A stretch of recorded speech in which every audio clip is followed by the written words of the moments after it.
सबसे ज़्यादा बिजनेस कहाँ से आ रहा है वहाँ पे फोकस करके कंपटीशन के चक्कर में अपनी नींद हराम कर लेते हैं कि कंपटीशन ये कर रहा है, कंपटीशन वो कर रहा है। 6-6, 7-7 साल वो नुकसान कर सकते हैं, आप नहीं कर सकते। अमेजॉन, मैकडोनल्ड, वॉलमार्ट से आप कम्पीट नहीं कर सकते। तो आइए दोस्तों, आज बात करते हैं बिजनेस ग्रोथ और बिजनेस एक्सपेंशन की। बिजनेस एक ऐसी साइकिल की तरह है कि चलते रहे तो चलते रहे, नहीं तो गिर जाएंगे। रुका हुआ पानी, जैसे मैं हमेशा कहता हूँ, बदबू हो जाता है। इसलिए रुका हुआ बिजनेस भी ईदर यू आर ग्रोइंग और यू आर डाइंग, इसके बीच में कुछ नहीं होता। एक बिजनेस कभी भी स्टैग्नेंट नहीं हो सकता।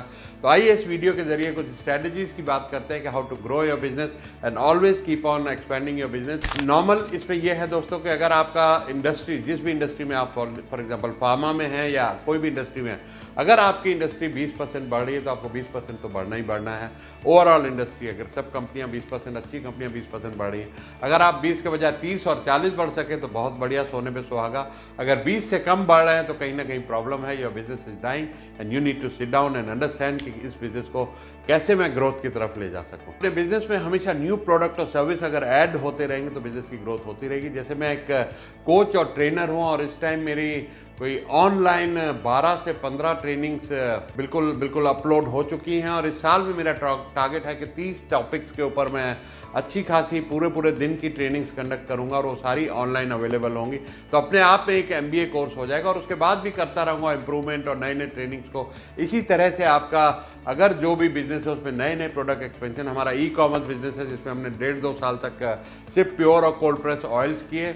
अब उसमें हम shampoos, body wash, scrubs and conditioner और नए प्रोडक्ट एक्सपेंशन कर रहे हैं। तो this is a ongoing work. Always think about in your services, in your product, what you can add, more services, more product. क्योंकि एक लिमिट के बाद आपके पास जो भी प्रोडक्ट्स हो रहे हैं उसमें स्टैग्नेशन आ जाती है, वहाँ पर उतना ही रुक जाते हैं। जैसे आप देखेंगे इंडिया की सबसे बड़ी कंपनी रिलायंस पेट्रोलियम के बाद रिलायंस रिटेल आया, रिलायंस जियो आया और भी रिलायंस के कितने सारे कंपनीज हैं।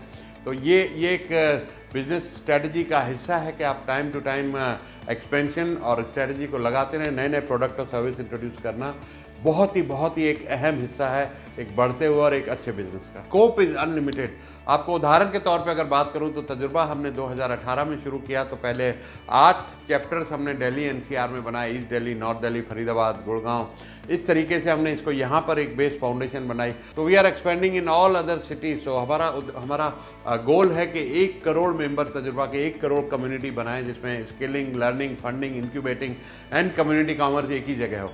सिमिलरली आप भी अपने बिजनेस में जो भी आपका प्रोडक्ट और सर्विसेज है उसको कैसे अपनी हदों से बाहर जा सकते हैं। अगर आप किसी शहर में सेंट्रिक हैं तो शहर से उसको कैसे एक्सपेंड कर सकते हैं। अगर आप पूरे इंडिया में हैं तो ग्लोबली कैसे एक्सपेंड कर सकते हैं। As an entrepreneur, as a leader, as a business owner, ये हमेशा आपके टॉप ऑफ द माइंड पे होना चाहिए कि expansion, different territories, different regions, नए नए शहर, नए नए देश, नए नए रीजन्स में आपको जाना है और बिजनेस को बढ़ाना है। Different demographic. ना आपके प्रोडक्ट लाइन एक सेट हो गई। जैसे आप लेडीज़ के, अगर फॉर एग्जांपल हम अपने बिजनेस की बात करें ई-कॉमर्स, तो हम लेडीज़ के लिए skin care and oils and shampoos बना रहे हैं। हम मेंस के लिए जा सकते हैं, उनकी दाढ़ी के लिए, उनके बाल के लिए मेंस के प्रोडक्ट पे जा सकते हैं, चिल्ड्रन के लिए प्रोडक्ट्स पे जा सकते हैं। इस तरीके से डिफरेंट डेमोग्राफिक्स को टारगेट कीजिए कि आप अपने ही फैसिलिटी को, सेम स्टाफ को यूज़ करके, ब्रांड अलग अलग हो सकता है, उसकी एक अलग स्ट्रेटजीज हैं, but you need to have different demographic. जैसे मेरे कोचिंग एंटरप्रेन्योर्स के लिए है, पर मैं उसके साथ में अगर चाहूँ तो लाइव कोचिंग सर्विसेज या और कोई भी डिफरेंट तरीके की लाइव ट्रेनिंग्स, अभी रिकॉर्डेड ट्रेनिंग, बहुत कुछ डिफरेंट डेमोग्राफिक्स। एक मेरे ग्रुप कोचिंग प्रोग्राम है जो कम पैसे में ज़्यादा लोग कर सकते हैं। फिर 1-to-1 और थोड़े महंगे हो जाते हैं जो बड़े बिजनेस है जिनके 20 करोड़ से ऊपर टर्नओवर है उनके लिए है। तो काम कोचिंग और ट्रेनिंग ही है, लेकिन उसके 3-4 सेगमेंट बने हुए हैं अलग अलग। और इसमें अभी आगे चल के रिकॉर्डेड भी आएगा कि जो लोग बिल्कुल ही कम पैसे में करना चाहते हैं तो वो रिकॉर्डिंग देख लें, उनको लाइव में आने की ज़्यादा पैसे खर्चने की ज़रूरत नहीं है। तो अकॉर्डिंगली आप अपने बिजनेस में भी ये कर सकते हैं कि कैसे डिफरेंट डेमोग्राफिक्स को आप सर्व कर सकें, जिससे आपकी बिजनेस की दिन दूने रात चौगनी तरक्की हो सके। सेल्स के कई सारे चैनल होते हैं, आप सब शायद एक बार में यूज़ नहीं कर पाएँ। तो जैसे अगर आपका रिटेल स्टोर है तो और कितने रिटेल स्टोर और कितने शहरों में खोल सकते हैं, ऑनलाइन कैसे जा सकते हैं, ई-कॉमर्स के जरिए, वेबसाइट के जरिए कैसे बेच सकते हैं, टेली मार्केटिंग एक बढ़िया मीडियम है, उसके थ्रू भी बहुत सारी सेल्स होती है। तो देयर आर वेरियस मीडियम्स, आप किस तरीके से सेल्स को और बढ़ाना चाहते हैं, लेकिन use all channels going forward. हम ये नहीं कह सकते कि सारा बिजनेस ही ऑनलाइन हो रहा है। हम इतना ई-कॉमर्स सुन रहे हैं लेकिन आज भी ई-कॉमर्स 8 या 9% से ज़्यादा नहीं है इस देश के अंदर। तो there is lot of scope still in ecommerce, lot of scope in offline retail और टेली मार्केटिंग, बहुत से लोग अभी भी टेलीविज़न पे जब प्रोग्राम आता है उसमें खरीदते हैं, कई लोग अखबार के एडवर्टीजमेंट के जरिए खरीदते हैं। तो there are different methods, different channel, use all those, learn about that and use all the channels to expand your business. दोस्तों, जब आपका बिजनेस इतना बड़ा हो जाए तो आप कई छोटे बिजनेसेस एक्वायर कर सकते हैं। जैसे कि हॉटमेल को माइक्रोसॉफ्ट ने एक्वायर कर लिया, उनको एक्सपेंड करना था मेल में। सबीर भाटिया जी का ऑलरेडी इंटरनेट बेस्ड मेल था, हॉटमेल एक्वायर कर लिया। फ्लिपकार्ट ने मैंत्रा को एक्वायर कर लिया, वॉलमार्ट ने फ्लिपकार्ट को एक्वायर कर लिया। तो ये थोड़ा ऊंचे लेवल की गेम है, लेकिन ऑलवेज कीप इन माइंड आप भी तो कल बड़ा बिजनेस करेंगे ही करेंगे। तो ये हमेशा ध्यान में रखें कि एक्सपेंशन के लिए आपको ज़रूरी नहीं है कि हर चीज़ खुद सीखें, हर एरिया में आप ही को काम करना है। जो ऑलरेडी कंपनियां चल रही हैं उनको आप एक्वायर कर लें। आज इकोसिस्टम बहुत बढ़िया है, फंडिंग अवेलेबल है।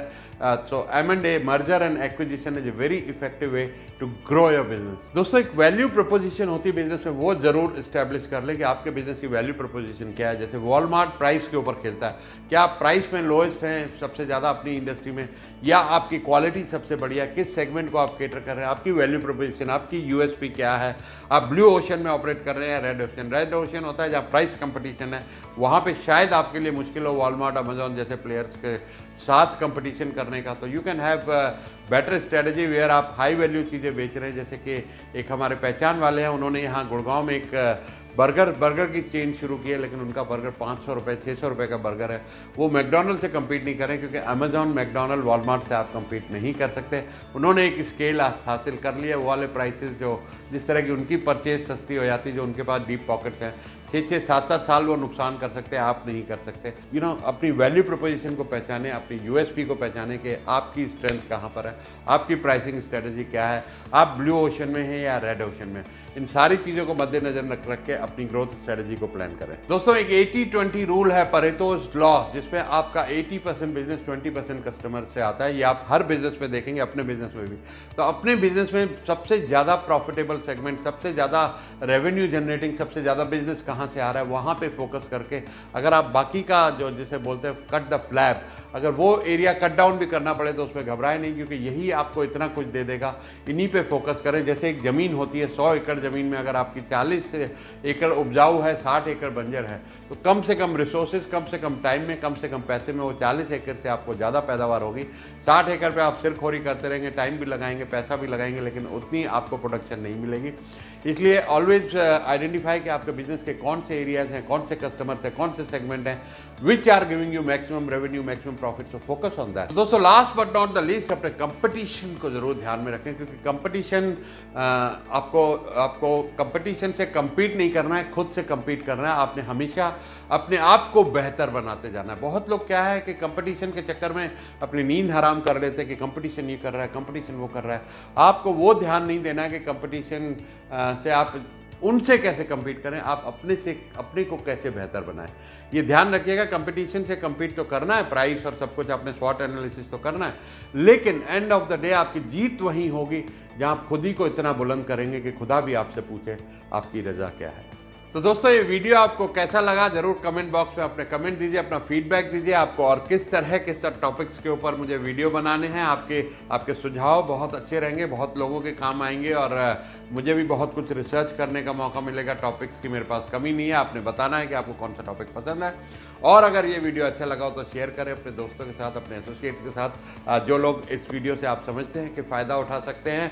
तो इस वीडियो को दोस्तों ज़्यादा से ज़्यादा लोगों के साथ शेयर करें, और अभी तक अगर आपने मेरा चैनल सब्सक्राइब नहीं किया है तो सब्सक्राइब करें, और एक बेल आइकॉन वहाँ पे बना हुआ जरूर दबाएं, ताकि आपको फ्यूचर में हर वीडियो के ऐसे बड़े हाई वैल्यू वीडियो हम शूट करते हैं तो आपको नोटिफिकेशन साथ के साथ आ जाए जैसे ही कोई नया वीडियो पोस्ट हो। Thank you.